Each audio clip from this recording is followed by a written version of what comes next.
JamiaTV, beacon for the nation.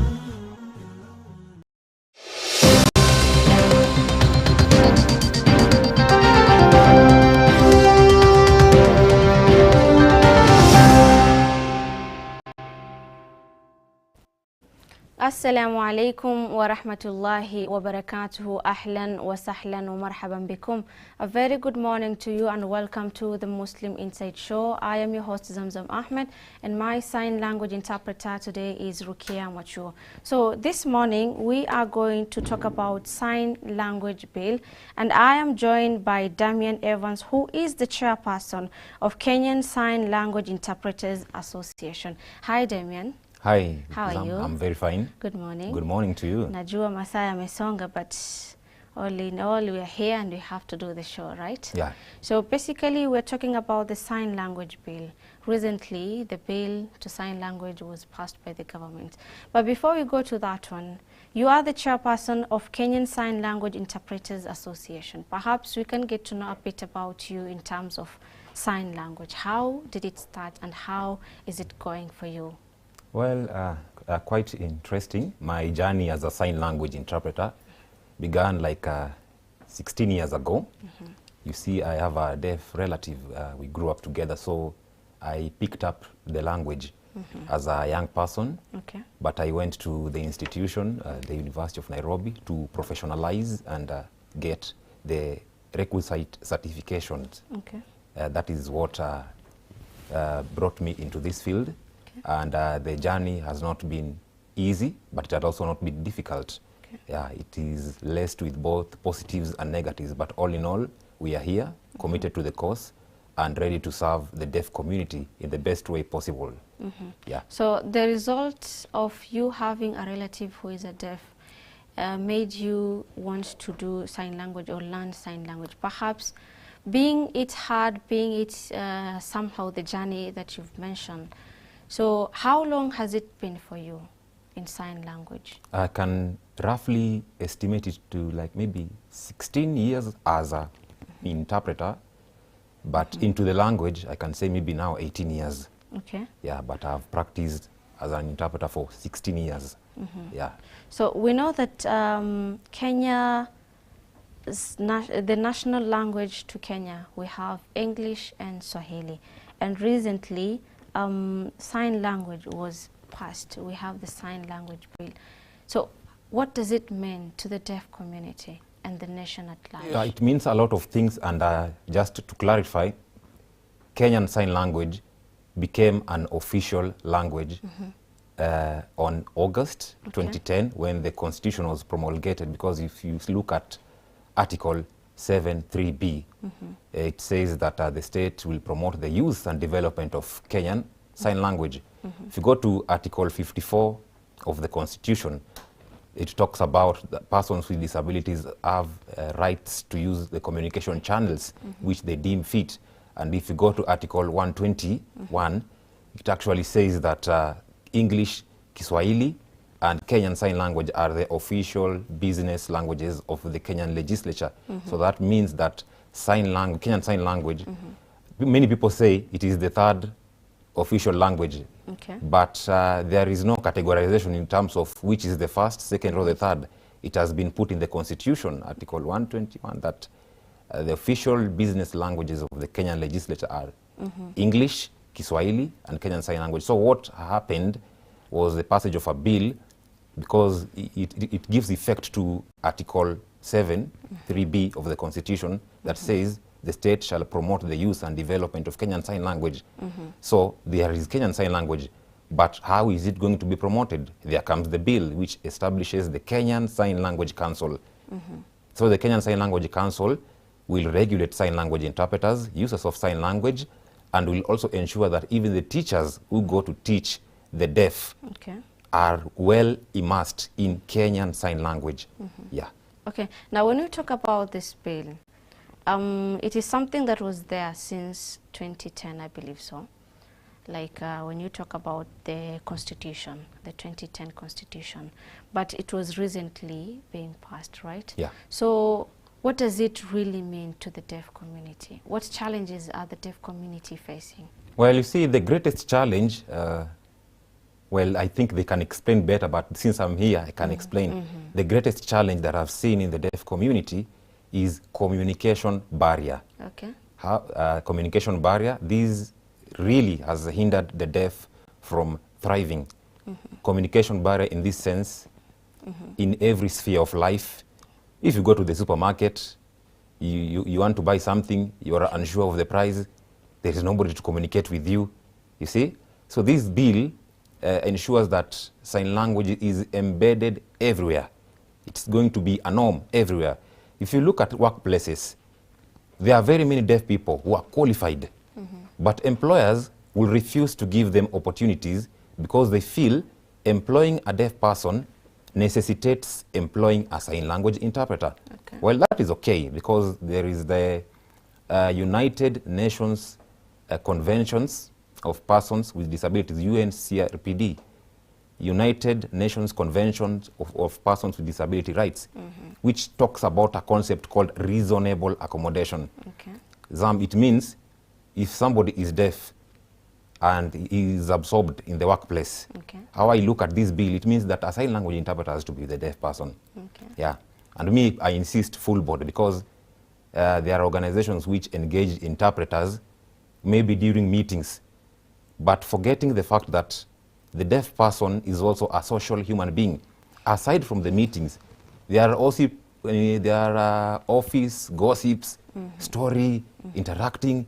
So let the deaf person feel the privilege that a hearing person feels. Yeah. Okay, now this is to the deaf community, and we're looking into helping the deaf community into accommodating each and every person, each and every individual into the endeavors of the nation. Now, let me read something here. The Kenya Sign Language Bill 2023 is a landmark legislation that officially establishes Kenyan Sign Language as recognized language and mandates its integration into education, media, and public services to protect the communication rights of deaf and deafblind citizens. Now, there are three things that are mentioned here. Yeah. We have education, we have the media, we have the public services. All right. Now, how is the day-to-day life or activity of the deaf community in these three different areas? How are they accommodated? Well, you have said education, media, and public space. I'll begin with education. Okay.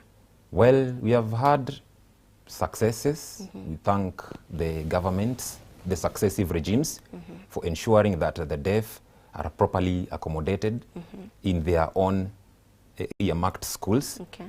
The challenges that we have had is that majority or some of maybe the teachers who have been teaching the deaf, they are professional teachers, yes, but the challenge that we have had in their training curricula as teachers, sign language has never been really embedded as a language because you see, we have the Kenya Institute of Special Education, a very reputable institution which I've also worked in. So what they do is they offer special needs education. So in the special needs education, there is a unit of Kenyan Sign Language. Okay. So sign language is offered as a unit. So that means you'll be trained maybe for 3 months, not really the way a language is supposed to be trained because there's a concept called language immersion. It is impractical to master a language within 3 months or sometimes even a year. I'm very sure even your own dialect, you cannot master it within months. Definitely. Language is something that you have to be mastered in. Okay. You have to understand the cultural nuance of a language so that you can communicate and express yourself with it freely. So in terms of education, we have very good teachers, qualified, but not properly prepared to train the deaf because there is no that space. So the Kenyan Sign Language Bill mandates the Kenya Institute of Curriculum Development to come up with a curricula of ensuring that the teachers or trainers who are going to teach the deaf are properly trained to use Kenyan Sign Language such that when they are going to deliver the concepts in the classroom, it is not difficult for them. Because you understand, if the language is difficult, there's no way you can teach the child. Okay. Yeah, however much you might be professional. Well, I'll delve into the public space. We have conferences, we have gatherings, we have meetings, we have announcements. Anything that requires the public to engage in now will require a sign language interpreter. So as to accommodate the deaf, because I said the greatest barrier in the deaf community is communication barrier. That one seems to be the problem that cuts across. But I know when they come, they can express themselves better. Then you had asked about, there's another third point I'm forgetting. It was education, media, and oh, public thank services. you, media. Yeah, our sister there is doing a brilliant job. Yeah, so the communication that we are having right now is being followed by very many deaf people. There are many who bombarded my inbox yesterday asking me, now you're going to discuss about the Kenyan Sign Language Bill. Is there a sign language interpreter? Even before I stepped into this show, I told Abdul, if there is no interpreter, it will be very tricky for me to participate in the interview, because this bill was originated by Kenya National Association of the Deaf in partnership with Mobility International USA. If I can take you back to history, actually the journey towards the KSL bill began in the year 2018. You see, there was an organization from the US called Mobility International USA. So they supported Kenya National Association of the Deaf in conjunction with the Kenya Sign Language Interpreters Association. So they crisscrossed counties to seek for views, opinions of the deaf and the interpreters. We engaged the legal drafters. So it has been a journey. So it started that time. There was a senator called Senator Dr. Gertrude Musuruve. She's now not a senator. She played a very big role. And then Senator Crystal Asige took over. They worked with Professor Margaret Kama. There came Umi, who has done a fabulous job. And it was co-sponsored by Millie Odhiambo Mabona. And right now, the bill has not been passed.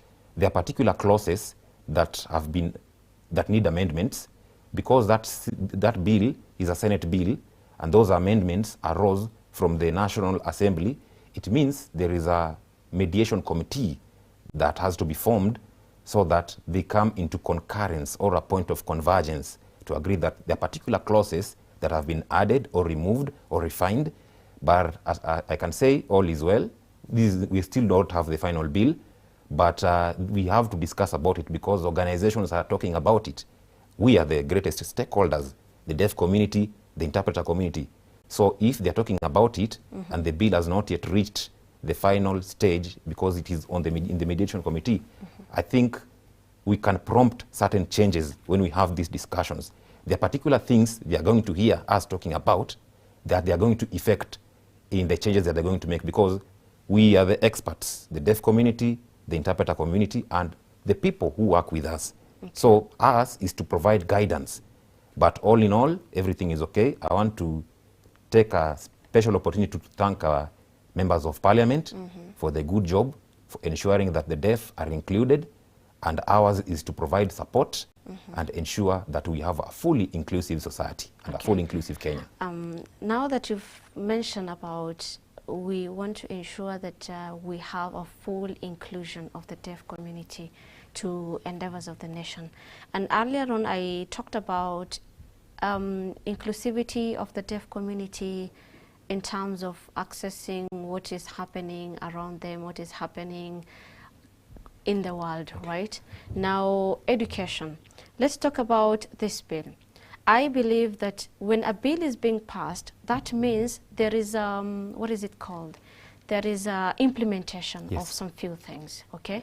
And here we're talking about inclusivity. So how will this bill ensure that the deaf community access all the services that are within? The healthcare services, the education services, and everything, the public services that you've mentioned. Okay, you see, the bill establishes what is called the Kenyan Sign Language Council. The Kenyan Sign Language Council, number one, regulates and licenses sign language interpreters in the country.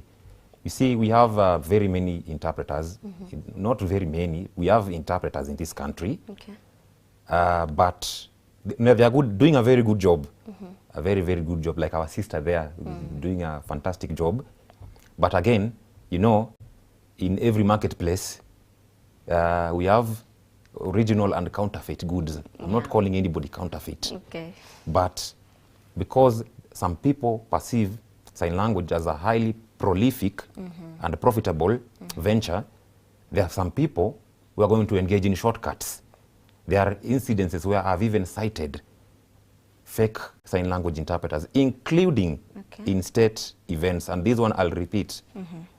So if there's anybody from the government who is watching, they should take note that the president is a formidable figure. Okay. And there are incidences which I've even cited with evidence whereby even the State House has worked with fake or non-interpreters. Why is this so? Because we do not have a regulatory framework. The Kenyan Sign Language Interpreters Council, not Sign Language Interpreters Council, the Kenyan Sign Language Council ensures that anybody practicing as an interpreter or who wants to practice as an interpreter has to be vetted. They have to be known where they studied, how long have they engaged in the practice, how well are they acquainted or fluent or eloquent in Kenyan Sign Language. That will prompt the licensing. It will help a lot. And in terms of the deaf accessing education, like I mentioned previously, now the Kenya Institute of Curriculum Development has a bigger mandate now of ensuring that they develop and structure a fully fledged program that ensures that people working for the deaf, like teachers, are well immersed in sign language. That means they are trained properly on now sign language. You are a teacher by profession, yes, but now you have to go into language training. Let's go to healthcare services. Okay. There are incidences, and I wish maybe the deaf will have been here because they can best explain their experiences. But maybe from my experience as an interpreter, there are incidences whereby, without mentioning any particular case because of confidentiality matters, there are particular incidences whereby you find maybe the deaf going to the hospital, but they're going to be given wrong prescription. Maybe because the doctor did not understand. Maybe I can use an example. If I do this, you, Zam, you'll see that I'm touching my stomach. So very quickly, anaumwa na tumbo. Maybe it is not really stomachache. Maybe it is ulcers. Because ulcers also sometimes gives you some grumpy feelings. So it will ensure that we have sign language interpreters in the hospital. And not just that. Actually, if sign language is embedded everywhere, now many people are thinking that this bill just talks about employ the interpreters, employ the deaf. Not really. It is sign language being embedded everywhere. It means if you're a medic, there are particular medics that have to be taught sign language. Because you see, even interpreters, to some extent, are limited. Because you can be a good interpreter but not appropriate in every function. You can be taken to the hospital and then the doctor says, this person has a deep vein thrombosis. You are an interpreter. You don't know what thrombosis is. So it is safer and easier if the medic who is using that terminology understands sign language. Because they'll find a better way of explaining to the deaf person. And in banks, these places which have services, we need sign language interpreters there. They're going to be there with the passage of the bill. It will ensure full inclusion, no writings, but most importantly, sign language is also going to be put now as a language, and it is going to be integrated and entrenched in all institutions. Okay, well, you know, there is a difference between an interpreter and the deaf community. And we know that interpreters, they took their time to learn sign language. And everybody has their own reasons as to why they want to do something, and especially want to learn sign language. I know our sister here, I wish she could tell us what really made her decide to take sign language as a course and maybe do an interpretation here at Jamiat.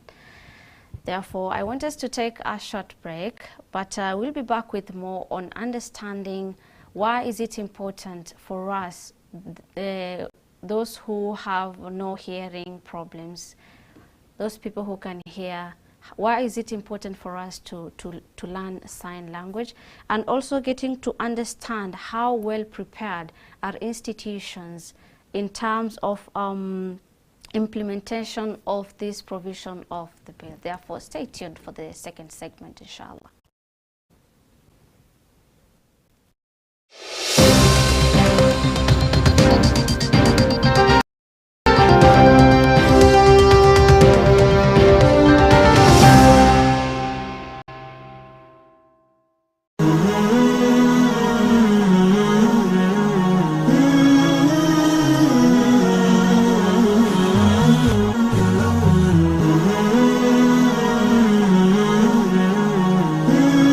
JamiaTV, beacon for the nation.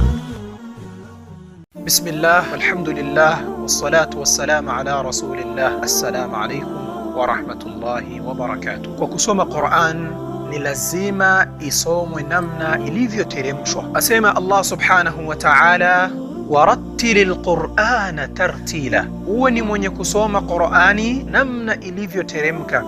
Asema Dhihaki rahimahullahu ta'ala, harfan harfa, kuisoma herufi baada ya herufi. Na ni vipi tuisoma Qur'ani?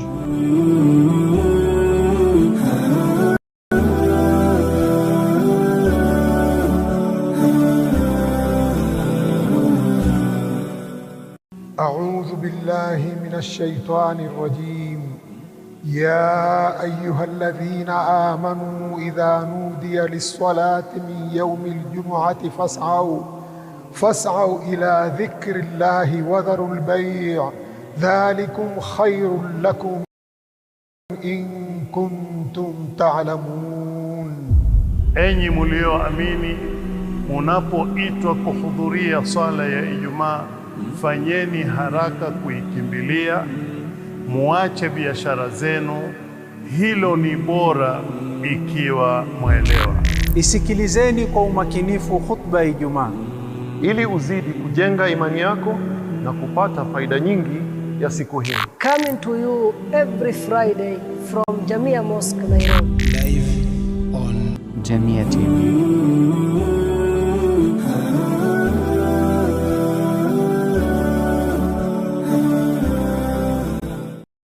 Pearls of Wisdom.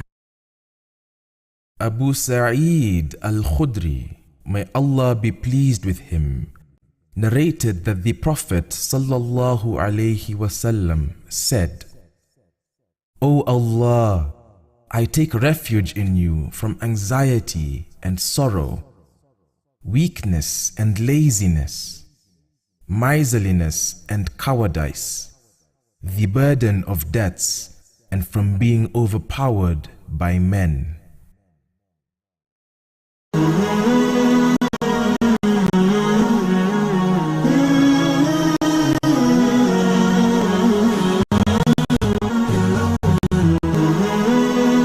JamiaTV, kurunzi ya taifa.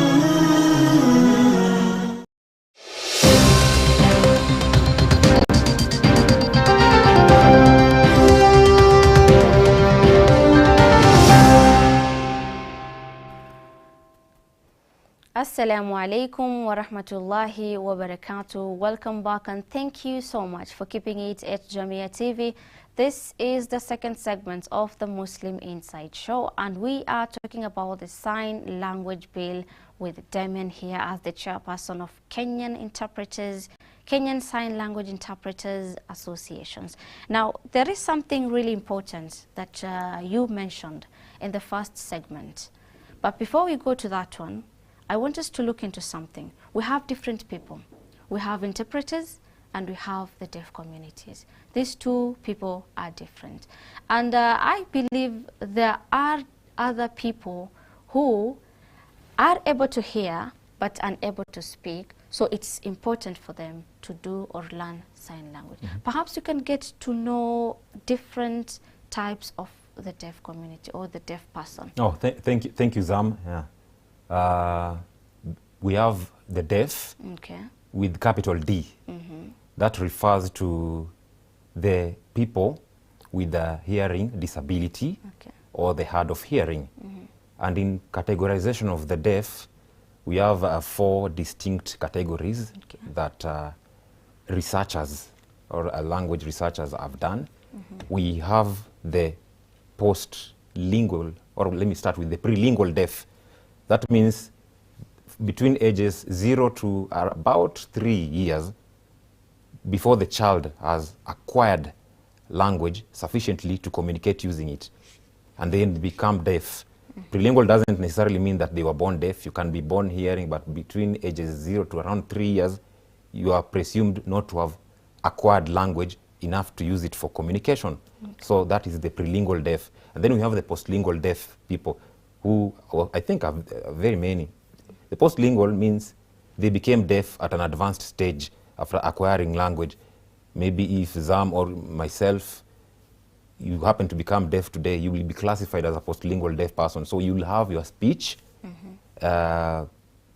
but you are a deaf person nonetheless, because you cannot hear. You have already lost your hearing loss. A classical example is a former celebrated news anchor, Louis Otieno. Louis Otieno became deaf.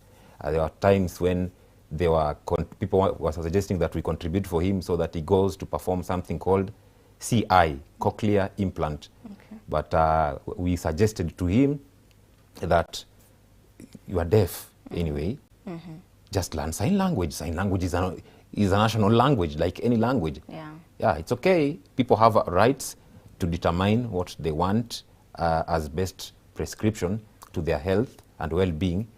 But of course, we also have a duty and a responsibility to advise better. So that is it. And then we have the deaf with small d. That is us and my sister there, the interpreters, practitioners, the teachers of the deaf, even parents of the deaf. They belong to the deaf community. Yes, we also have CODA. CODA means children of deaf adults. Are you aware we have sign language interpreters who are CODAs? Children of deaf adults. I also want to give a shout out to them.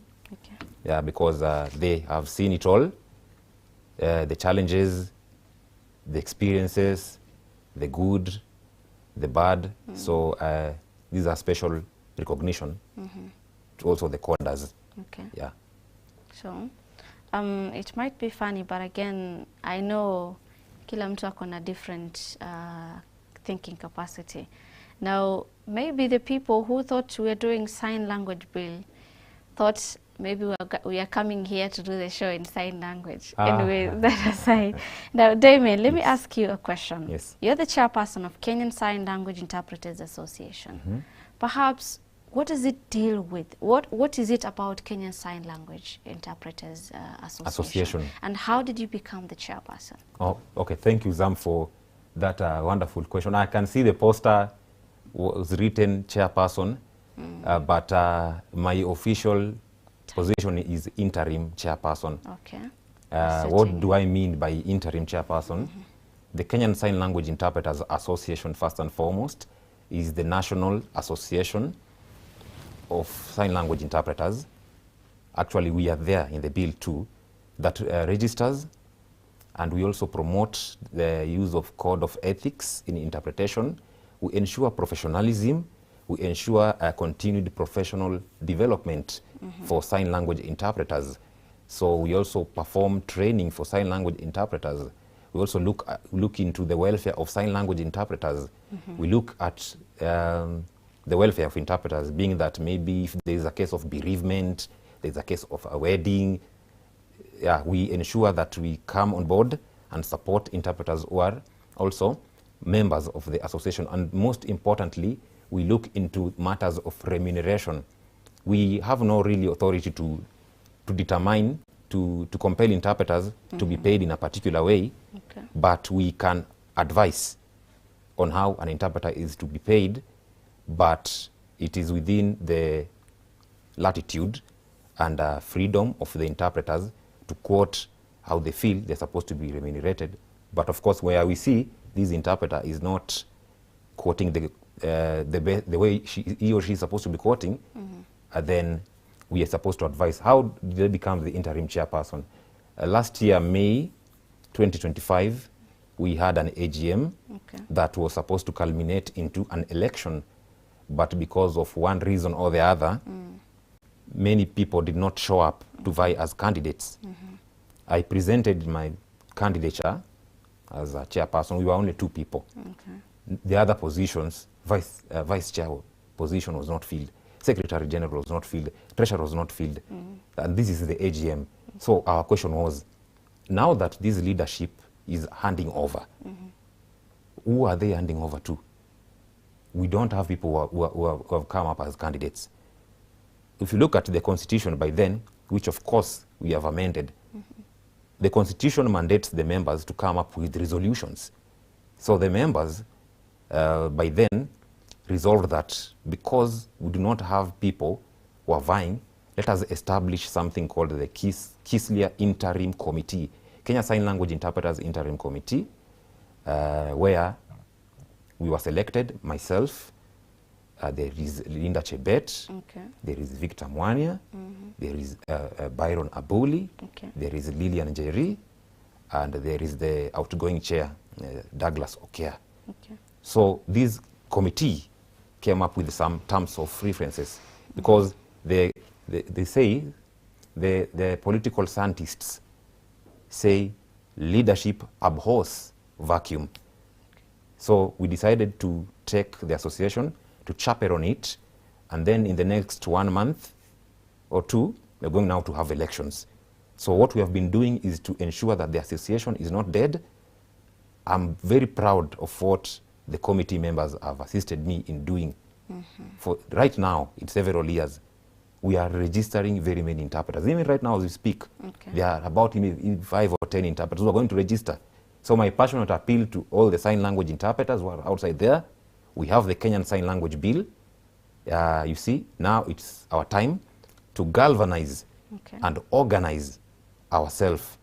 So join the association. If you are outside, it is not going to be good. Join us. There are very many good things we want to do. Yeah, it is getting better. Hiyo wanasemanga ni mbaya. Okay, I was to ask about what the association is all about. Like, how is it of impact to the people? And you mentioned that you try to also look into the rights of the interpreters. Yes. Yeah, bringing the interpreters together. Yes. In one bucket. Now, let me move on.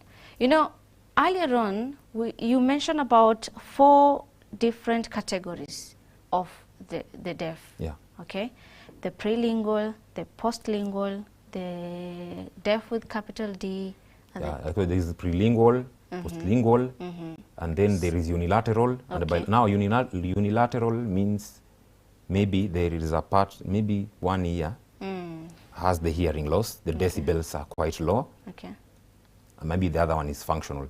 So that one is, those ones are called hard of hearing, but they are still deaf.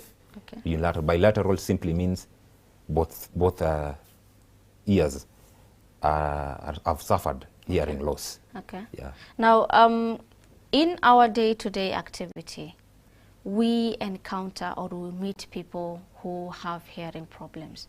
And it becomes very hard for us to communicate. Like you said, the communication barrier is one of the challenges that we and the deaf community are facing, not able to understand each other. Now, this brings me to why it is important for us to learn sign language. So perhaps, I know from the conversation that we've had, someone can grasp something. Maybe, yeah, I know. Yeah. That gives me the reason as to why I should learn sign language. I don't know what might happen in the near future. But can you just elaborate a bit on why it's important for us to learn sign language? Well, first and foremost, I'll still go back to the Constitution. Okay. Article 7, Article 54, Article 121 have already recognized sign language as an official language. That means sign language is of equal status with English and Kiswahili. Okay. And if you can learn Kiswahili and English, it is a national language. We also need to learn it. That is the first reason. Number two, going back to what you said, inclusion. Okay. For the deaf to be properly included, it is necessary that people learn sign language. These deaf people who you see outside there, do you know we have a deaf professor, by the way, in this country? I don't know. Yes, Professor Michael Ndurumo, a retired lecturer in the Department of Psychology at the University of Nairobi. That is a deaf professor. So this deaf professor, imagine you could be grappling with something. You see, you could be grappling with something. The psychologists call it cognitive dissonance, a conflict in the brain whereby you are required to choose one between right and wrong. You know the right thing to do, but sometimes your brain feels it wants to take the wrong thing. Cognitive dissonance. Such concepts can be better explained by somebody like Professor Michael Ndurumo. But how will he explain to you if you do not know sign language? Or must he have an interpreter everywhere? Okay. And generally, inclusion of the deaf. We have deaf professionals, we have deaf athletes, we have deaf sportsmen. Actually, my thinking is, you see, we have something called the Deaf Olympics. That's an Olympic for the deaf. Yeah. Of course, because of communication barrier, there is the Deaf Olympics. But I would also think that in the near future, they should also participate in other tournaments with the hearing as a sign of inclusion. Okay. Yeah, with the hearing, they can also participate to show that we are inclusive, and then they understand. And also there is a stigma. You see, we have myths and misconceptions about the deaf. There is a misconception that the deaf, so in some communities, that if the child is deaf, it means maybe there's something that the parents did which was wrong, or maybe there's a generational curse, or maybe they have been bewitched. Those are curses. There are people who say that the deaf are short-tempered. Nothing like that. Everybody has their own temperaments. Perhaps maybe why people will say that they are short-tempered is still because of communication barrier. I'm trying to express myself. You are not understanding me. You don't behave like you want to understand me. Yeah, so they are human beings like us. The way they get angry is how we get angry. Yeah, and so on. Okay. Now, let me come to something else. You've mentioned that we have a deaf professor. You've given us an example. Yeah. Now, my question is, when you talk about job opportunities, so how is job opportunity an issue for the deaf community? Are they being included in these different work areas? I may not have the correct statistics. Maybe the Kenya National Association of the Deaf might have, but from my experience, of course, it has been a challenge because you'll find that somebody is qualified. There are several interviews whereby in my lived experience as a sign language interpreter, where I've gone to support the deaf in terms of offering sign language interpretation. There are many interviews that the ones I've interpreted for, I believe, won and were qualified. But there are some organizations who still do not understand something called reasonable accommodation as prescribed by United Nations Convention on the Rights of Persons with Disability. This is an international legal instrument which Kenya is a signatory to. Kenya ratified the UN Convention on the Rights of Persons with Disabilities in the year 2008. And you see, the Constitution says that the international treaties or the international laws which Kenya has ratified forms and becomes part of the Kenyan law.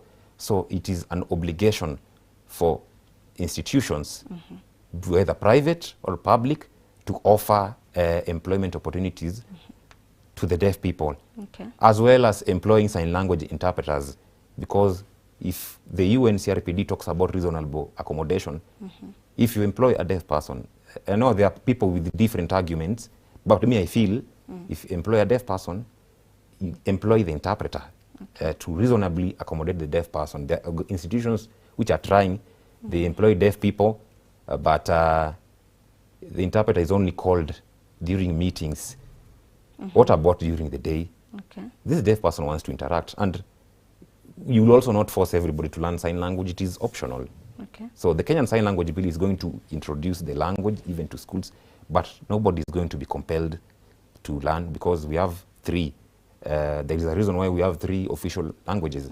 If you don't, you can. If you feel not comfortable using these, you can use the remaining two or one of them. Yeah, like what we are using right now, English.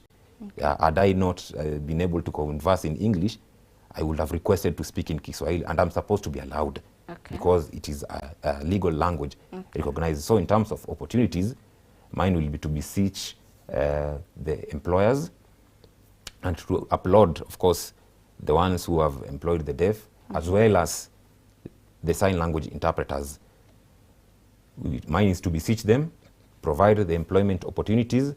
These people are professionals. Sign language interpreters are also professionals. And let us make this society inclusive for everybody. Okay. Something else, very important one, is, you know, if I say English, I don't want to say English is an international language because you have the British English, American English, and the American English. True. Right? Yeah.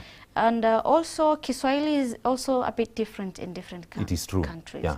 So when we talk about sign language, is sign language universal? A very, very good question, Zam. My sister there is using Kenyan Sign Language, presumably, yes. Right now we're talking about Kenyan Sign Language Bill. Sign language is not a universal language. Actually, they're called signed languages. You can't just say sign language. What is sign language? Unless you're specific. Is it Kenyan Sign Language?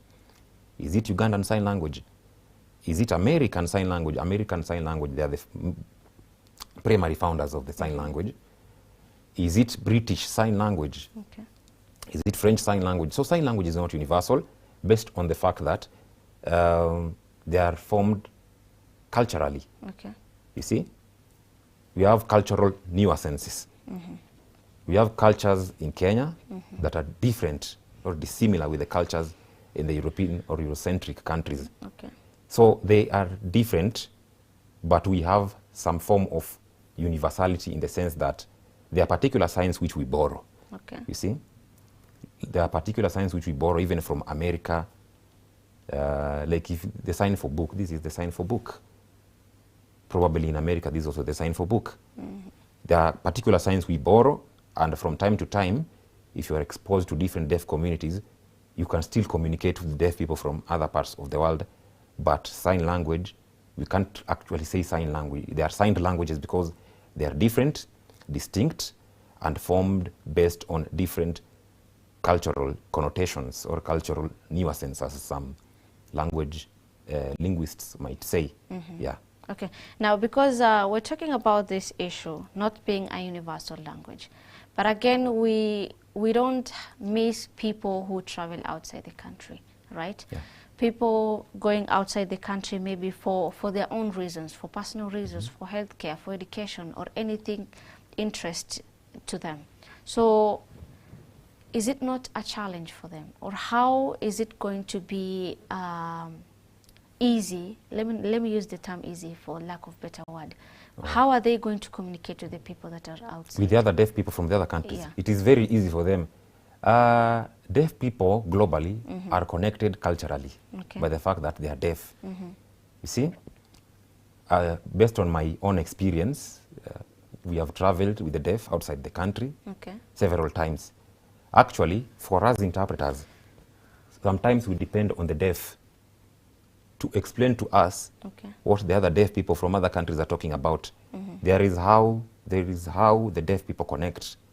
When the deaf people meet, you meet a deaf person from Lithuania, Australia, Nigeria, South Africa, confine them in one room. those people are going to have a very crazy conversation. Okay. Yes, they agree.